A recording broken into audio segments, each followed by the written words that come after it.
Je n'oublierai jamais le bruit de la porte qui claque derrière moi ce soir-là. Ma mère venait de prononcer ces mots qui résonnent encore dans ma tête comme un glas. Si tu choisis cette vie, tu n'es plus ma fille.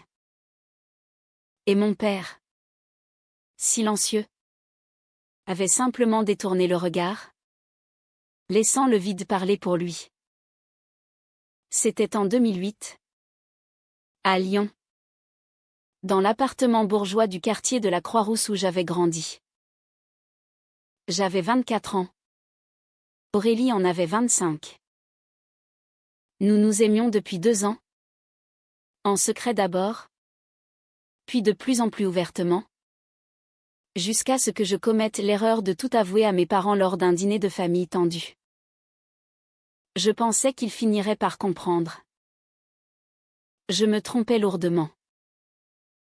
Ma mère, issue d'une vieille famille catholique lyonnaise, avait pâli comme si je venais de lui annoncer un décès. Une femme? Avec une femme? Pauline? C'est contre nature? Contre Dieu? Contre tout ce que nous t'avons enseigné. Mon père, notaire de renom, n'avait rien dit sur le moment. Mais le lendemain, il m'avait convoqué dans son bureau. Tu vas cesser cette relation immédiatement. Sinon, nous couperons les vivres. Tu n'auras plus rien de nous. J'ai choisi Aurélie. J'ai choisi l'amour. J'ai quitté la maison avec un sac à dos et 3000 € économisés sur mes jobs d'étudiante. Mes parents ont tenu parole, plus un appel, plus 1 €, plus même une carte postale à Noël. J'étais morte pour eux. Aurélie et moi avons déménagé à Paris. Elle travaillait déjà comme graphiste freelance. Moi j'ai enchaîné les petits boulots serveuse, assistante administrative, vendeuse chez Sephora, tout pour payer le loyer d'un minuscule studio à Belleville. Les premières années furent dures, mais belles. Nous nous serrions l'une contre l'autre le soir, dans le froid de l'hiver parisien, et nous rêvions d'un avenir où personne ne nous jugerait. Aurélie avait cette façon de me regarder, comme si j'étais la seule chose stable dans son monde. Ses yeux verts, son sourire en coin, ses mains toujours un peu tachées d'encre, je vivais pour elle. Pourtant, même dans le bonheur, la blessure restait là. Chaque fête des mères, chaque anniversaire de mon père, je sentais le vide. Je me surprenais à composer leur numéro avant de raccrocher. Je me demandais s'ils pensaient à moi. S'ils regrettaient. S'ils souffraient autant que moi. En 2012, 4 ans après la rupture, j'ai appris par une cousine éloignée que mes parents traversaient une crise financière terrible. Mon père avait mal conseillé plusieurs clients importants. Une affaire de placement hasardeux avait tourné au scandale. Le cabinet était menacé de faillite. La maison familiale hypothéquée. Une dette colossale auprès de la banque. Ma cousine m'avait écrit, ils sont fiers. Ils n'en parlent à personne. Mais c'est grave. J'ai lu le message 10 fois. Une partie de moi jubilait, ils récoltaient ce qu'ils avaient semé en me rejetant. Une autre partie pleurait, c'était quand même mes parents. Aurélie m'a trouvée en larmes sur le canapé. Tu veux les aider, m'a-t-elle demandé doucement. J'ai secoué la tête. Non. Ils m'ont renié. Mais au fond, je savais que je mentais. Les années ont passé. J'ai travaillé dur. J'ai repris des études du soir en finance. Obtenu un poste chez une grande banque à La Défense. Grimpé les échelons. À 35 ans, j'étais directrice adjointe d'un département gestion de patrimoine. Aurélie.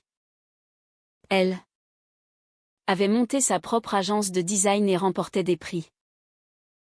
Nous vivions désormais dans un bel appartement haussmannien près du parc Monceau. Nous étions heureuses, stables, mariées depuis le jour où le mariage pour tous était devenu possible. Pourtant, la cicatrice familiale ne s'était jamais refermée.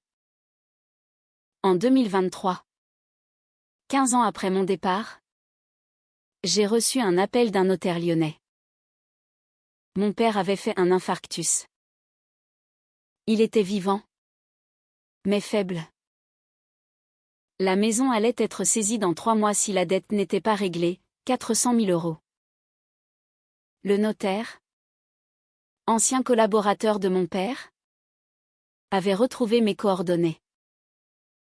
Votre père refuse de vous contacter directement? Mademoiselle. Mais il m'a demandé de vous informer. J'ai raccroché, le cœur battant. Aurélie était en voyage d'affaires à Lisbonne. J'étais seule avec cette nouvelle. Toute la nuit, j'ai tourné en rond dans l'appartement. Les souvenirs affluaient, les Noëls d'enfance, les vacances en Provence, les câlins de ma mère quand j'étais petite. Et puis la violence de leurs mots. Le rejet absolu. Tu n'es plus ma fille. Je me suis assise à mon bureau. J'ai ouvert mon ordinateur. Consulté mes comptes. J'avais économisé. Investi sagement. J'avais largement de quoi rembourser cette dette. Mais le faire, c'était leur tendre la main qu'ils m'avaient refusée. C'était pardonner sans excuse. C'était accepter qu'ils aient eu raison de me punir pour qui j'étais. Je me haïssais de hésiter. Je me haïssais d'encore les aimer. Le lendemain, j'ai pris le TGV pour Lyon sans prévenir personne. J'ai marché dans les rues de la Croix-Rousse. Passé devant la maison où j'avais grandi. Les volets étaient fermés. Le jardin négligé. J'ai sonné. Ma mère a ouvert. Vieillie. Les traits tirés. Elle m'a regardé comme si j'étais un fantôme. Pauline. Je n'ai pas souri. Je sais pour la dette. Je viens proposer une solution. Elle m'a laissé entrer sans un mot. Mon père était dans le salon. Assis dans son fauteuil. Plus mince. Plus fragile. Il a levé les yeux vers moi. Aucun embrassement. Aucune larme. Juste un silence lourd. Ma mère nous a servi du thé. Les mains tremblantes. J'ai posé l'enveloppe sur la table basse. J'ai un virement prêt. 400 000 €. Il réglera tout. Mon père a froncé les sourcils. Pourquoi? J'ai senti la colère monter. Mêlée à une douleur ancienne. Parce que malgré tout ce que vous m'avez fait, je ne veux pas que vous perdiez la maison où j'ai grandi. Mais il y a une condition. Ma mère a pâli. Laquelle? Vous me regardez dans les yeux et vous me dites que vous regrettez. Pas la dette. Moi. Ce que vous m'avez fait subir pour avoir aimé Aurélie. Le silence s'est étiré. Insupportable. Mon père a détourné le regard. Ma mère a serré sa tasse si fort que je crus qu'elle allait la briser. Pauline, nous étions choqués. C'était une autre époque? Non. Ma voix était calme, mais tranchante. C'était il y a 15 ans. Vous aviez le choix. Vous avez choisi de me renier. Mon père a enfin parlé. La voix rauque. Nous pensions que tu reviendrais à la raison. Que c'était une phase. J'ai ri. Un rire amer. Une phase? 15 ans? Un mariage? Une vie entière? Je me suis levée. Très bien. Gardez votre fierté. Perdez la maison. J'ai repris l'enveloppe. Ma mère a éclaté en sanglots. Attends. Pauline. Attends, elle s'est tournée vers mon père. Dis-lui. Jean. Dis-lui. Bon Dieu. Mon père a fermé les yeux. Longtemps.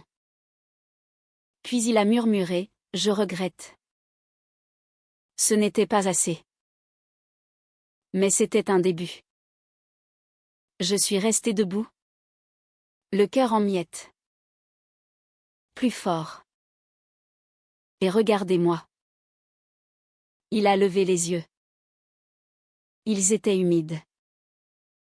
Je regrette. Pauline. Nous avons eu tort. Ma mère s'est effondrée. Pardonne-nous. Ma chérie.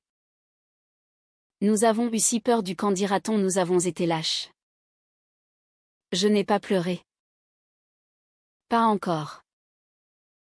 J'ai reposé l'enveloppe. Le virement sera fait demain. Anonymement. Vous ne me devrez rien. Et je ne reviendrai pas. Je suis partie sans me retourner.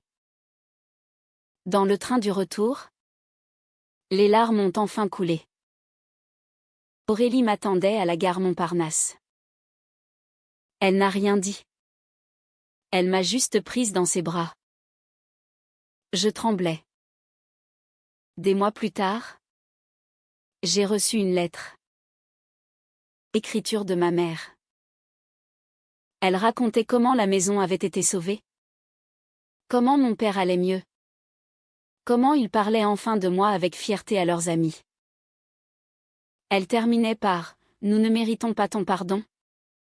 Mais nous l'espérons un jour. Ta mère qui t'aime toujours. » Je n'ai pas répondu. Pas encore. Mais un soir de printemps, Aurélie et moi marchions sous la pluie près de la Seine. Elle m'a pris la main. Tu sais, tu as fait quelque chose d'immense. Tu as choisi la générosité là où ils avaient choisi la cruauté. Tu es plus forte qu'eux. J'ai regardé la tour Eiffel scintiller au loin. J'ai pensé à cette petite fille qui avait grandi dans la peur d'être différente. À cette jeune femme chassée pour avoir aimé. À cet adulte qui avait rendu le bien pour le mal. Je n'avais pas pardonné. Pas complètement. Mais j'avais choisi de ne pas devenir comme eux. Et cela, c'était ma victoire. Je n'ai jamais raconté à personne. Pas même à Aurélie au début. À quel point les premières années sans famille m'avaient rongé de l'intérieur. Je souriais en public. Je travaillais dur. Je faisais l'amour avec passion.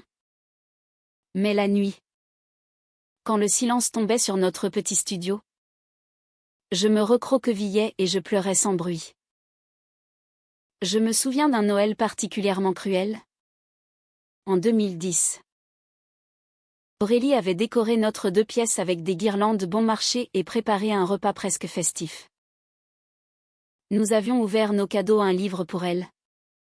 Un foulard pour moi et bu du vin chaud. Vers minuit. Elle s'est endormie contre moi.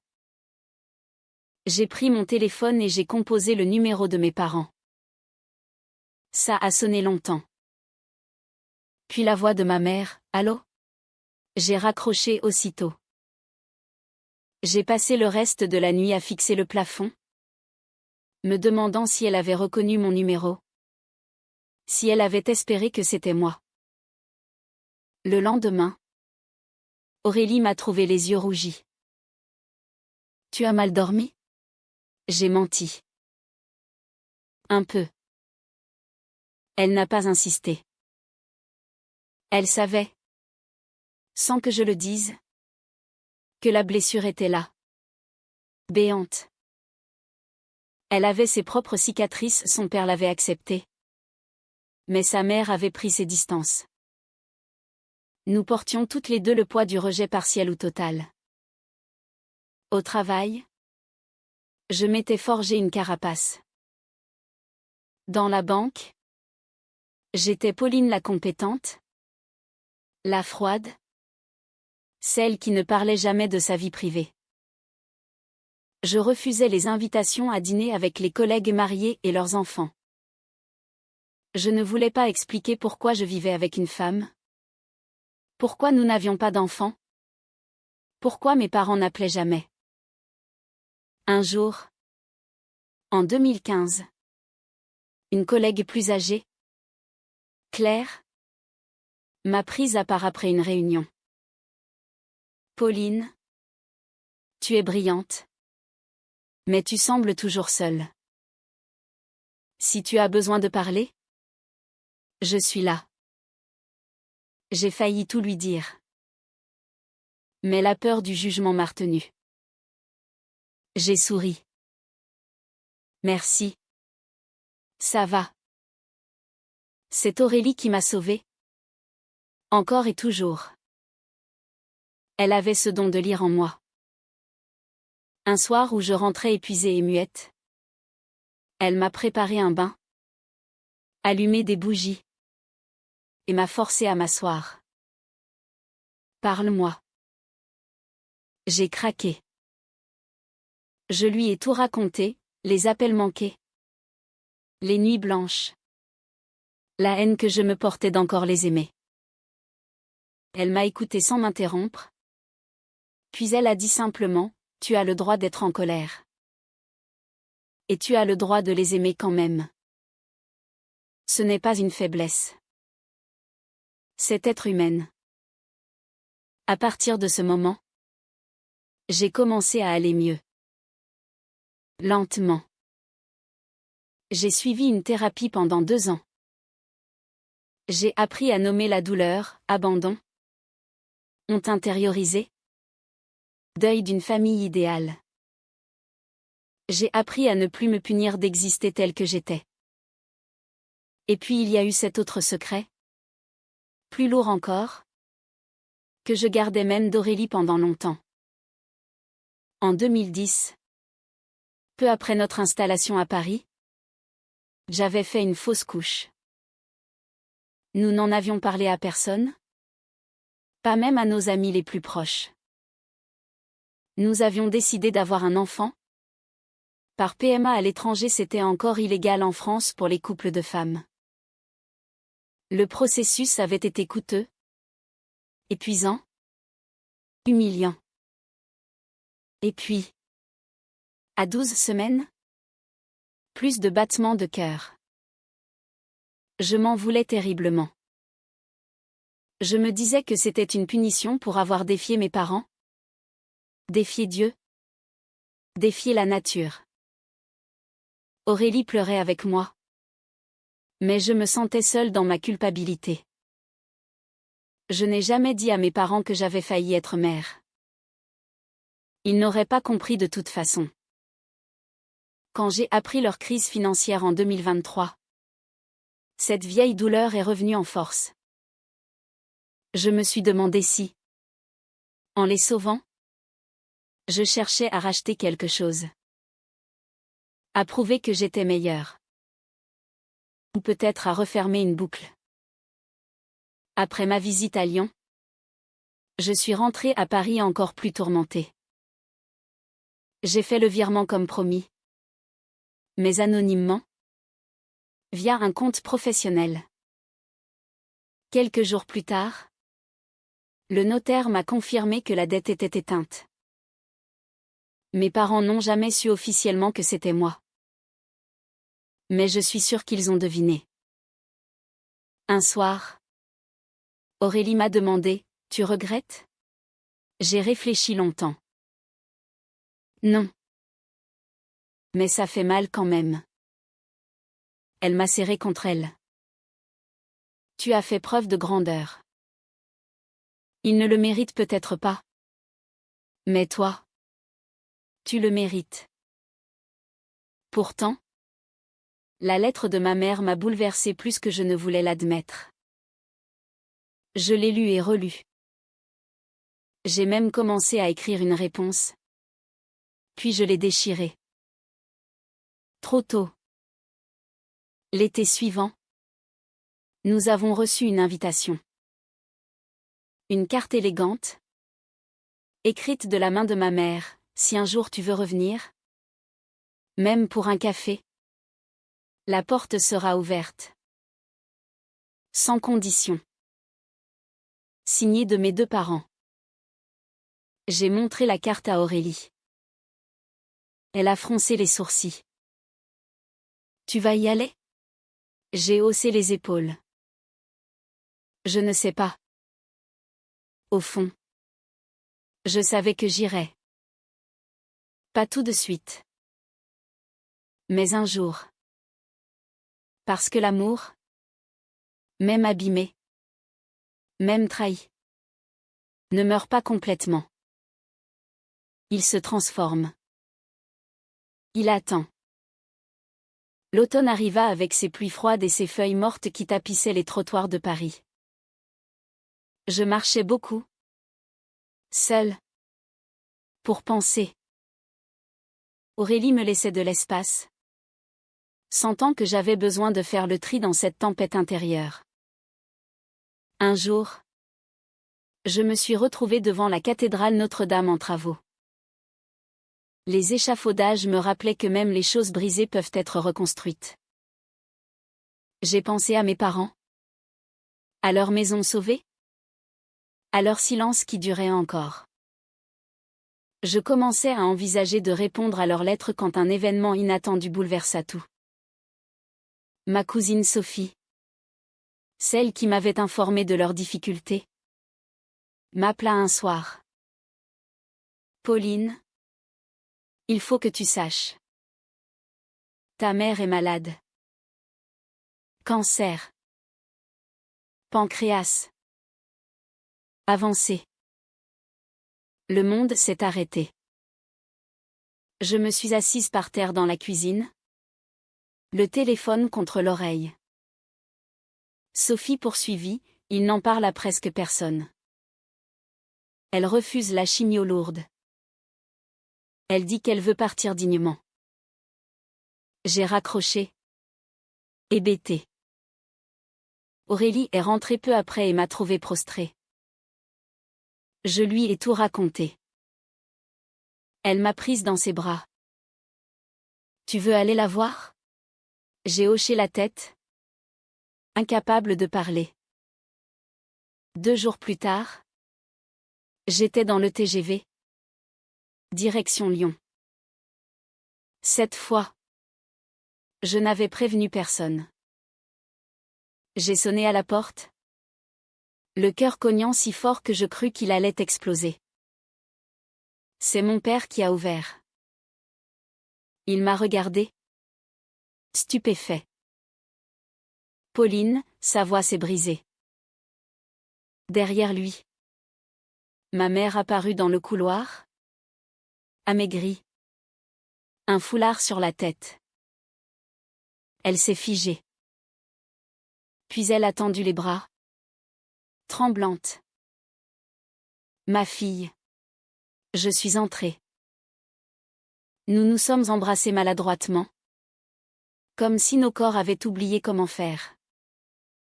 Elle sentait la maladie. Mais aussi son parfum d'autrefois. Celui de mon enfance. Nous nous sommes assises au salon. Le silence était énorme. Puis ma mère a parlé la première. Merci pour la maison. Nous savons que c'était toi. Je n'ai pas nié. Comment va-t-elle, ai-je demandé au médecin en moi. Pas à la fille. Mon père a répondu, quelques mois. Peut-être moins. Ma mère a souri faiblement. Je ne veux pas de pitié. Je veux juste te revoir. Les mots sont sortis malgré moi, pourquoi maintenant? Pourquoi seulement quand tout s'effondre? Elle a baissé les yeux. Parce que j'ai eu peur de mourir sans t'avoir revu. Et parce que j'ai compris. Trop tard. À quel point j'avais été injuste. Mon père a ajouté, nous avons suivi ton parcours de loin. Les articles sur ta promotion. Le mariage, nous étions fiers. Et honteux. J'ai senti les larmes monter. Vous n'avez jamais appelé. Jamais écrit. Ma mère a pris ma main. Elle était glacée. J'avais peur que tu me haïsses. Je vous haïssais. Ai-je avoué? Et je vous aimais. Les deux en même temps. Pendant des années. Elle a pleuré. Mon père aussi. Moi. Je retenais tout. Encore. Je suis restée 3 jours. Je dormais à l'hôtel. Mais je passais mes journées avec eux. Nous parlions peu au début. Puis de plus en plus. Ma mère voulait tout savoir sur Aurélie. Sur notre vie. Sur nos voyages. Je lui ai montré des photos. Elle a souri en voyant notre mariage.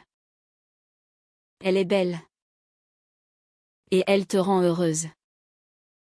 C'est tout ce qui compte. Un soir. Elle m'a confié, j'ai prié pour toi tous les jours. Même quand je te reniais. Je demandais pardon à Dieu pour ma dureté. Je n'ai pas répondu. Je ne croyais plus beaucoup en Dieu. Mais j'ai serré sa main. Le dernier jour, elle m'a donné une boîte. Dedans, toutes les lettres qu'elle avait écrites sans jamais les envoyer. Des dizaines. Depuis 2008. Des excuses. Des nouvelles. Des « je t'aime ». Je les ai lues dans le train du retour. J'ai pleuré toutes les larmes que j'avais retenues. Quand je suis rentrée, Aurélie m'attendait avec un dîner aux chandelles. Je lui ai tout raconté. Elle a écouté. Puis elle a dit, tu veux qu'elle vienne à Paris? Qu'on l'accueille? J'ai hésité. Elle est trop faible pour voyager. Alors on ira là-bas.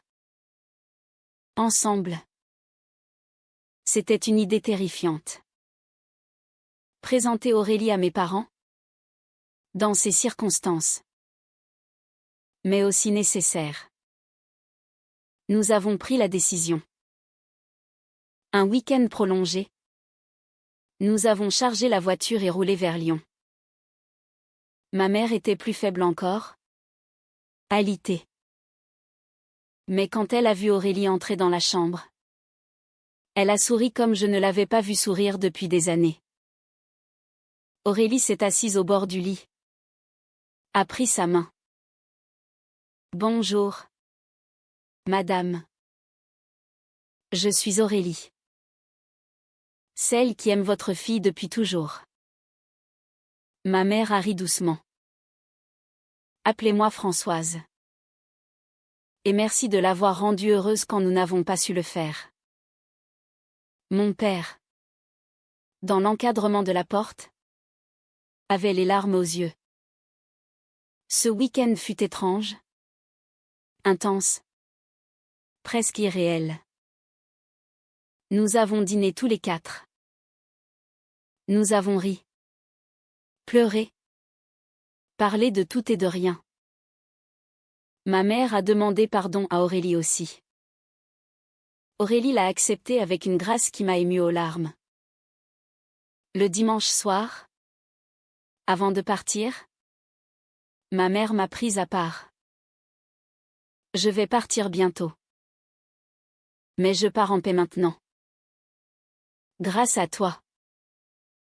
Grâce à vous deux. Je n'ai pas pu répondre. Je l'ai juste embrassée. Elle est morte 3 semaines plus tard. Les obsèques ont eu lieu par une froide journée de novembre à Lyon. L'église était pleine d'amis, de collègues, de cousins que je n'avais pas vus depuis 15 ans. J'étais au premier rang. Aurélie à mes côtés. Ma main dans la sienne.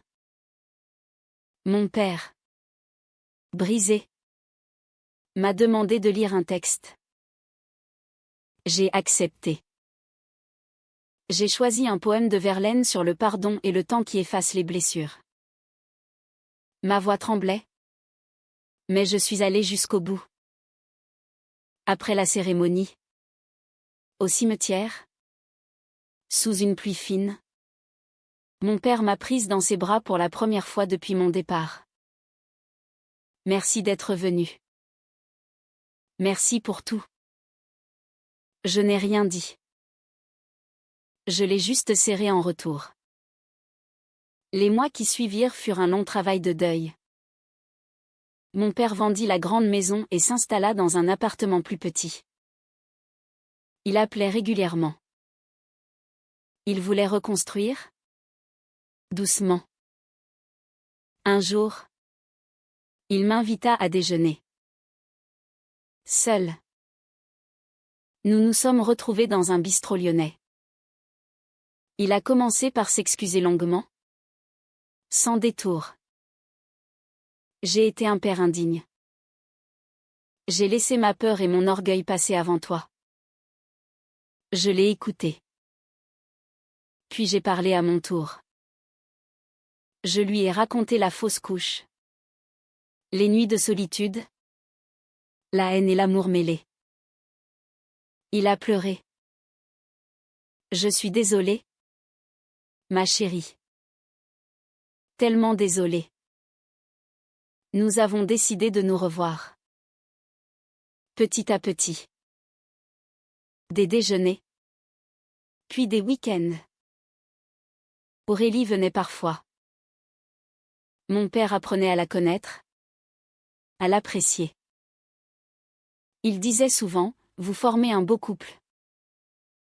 Vraiment. Un soir.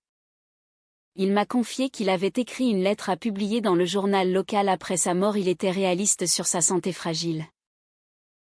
Une lettre où il racontait notre histoire. Son erreur. Et son regret. Il voulait que d'autres parents ne commettent pas la même faute. Je l'ai lu. J'ai pleuré. J'ai donné mon accord. L'année suivante. Pour Noël. Nous l'avons invité à Paris. Il a dormi dans la chambre d'amis. Nous avons décoré le sapin ensemble. Il a apporté des chocolats de Lyon et un cadeau pour Aurélie, un foulard en soie. Elle l'a embrassé sur la joue. Merci. Beau papa. Il a rougi de plaisir. Pour la première fois depuis longtemps, je me sentais presque entière. Pourtant, une dernière épreuve nous attendait. Mon père tomba malade à son tour. Cancer du poumon. Il refusa les traitements agressifs. J'ai eu ma part de vie. Je veux partir en paix. Comme ta mère.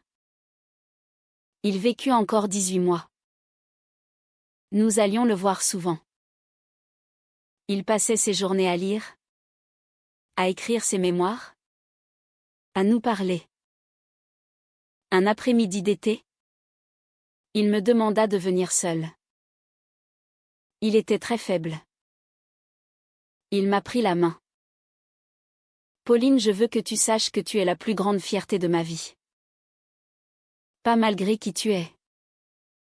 Grâce à qui tu es. Tu as été courageuse là où je ne l'ai pas été. J'ai pleuré. Je t'aime. Papa. Je t'aime aussi. Et je suis fière de dire que ma fille est lesbienne et qu'elle a épousé une femme merveilleuse. Il est mort 2 jours plus tard?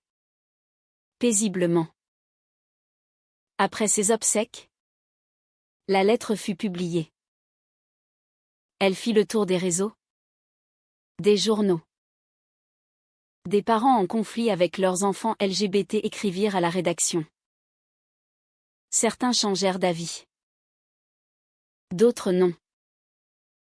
Mais quelques familles se réconcilièrent. Je reçus des messages d'inconnus: merci pour l'exemple de votre père. Grâce à lui, j'ai rappelé mon fils. Je pleurais à chaque fois. Des années ont passé depuis. Aurélie et moi avons vieilli ensemble. Nous avons adopté une petite fille, Léa, née en 2030. Elle a les yeux verts d'Aurélie et mon sourire, dit-on. Nous vivons toujours à Paris. Léa grandit entourée d'amour, sans jamais connaître le rejet que nous avons subi. Mon père et ma mère reposent côte à côte au cimetière de Loyasse. Je vais leur rendre visite chaque année. À la Toussaint. Je dépose des chrysanthèmes et je leur parle. Je leur raconte Léa, ses exploits à l'école, ses questions sur ses grands-parents qu'elle n'a pas connus. Je leur dis que j'ai pardonné. Pas oublié. Pardonné.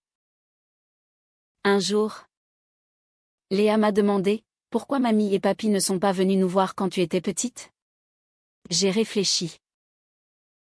Puis j'ai répondu: parce qu'ils avaient peur. Mais à la fin, ils ont compris que l'amour était plus important que la peur. Elle a hoché la tête, satisfaite. Aurélie et moi célébrons nos 25 ans de couple cette année.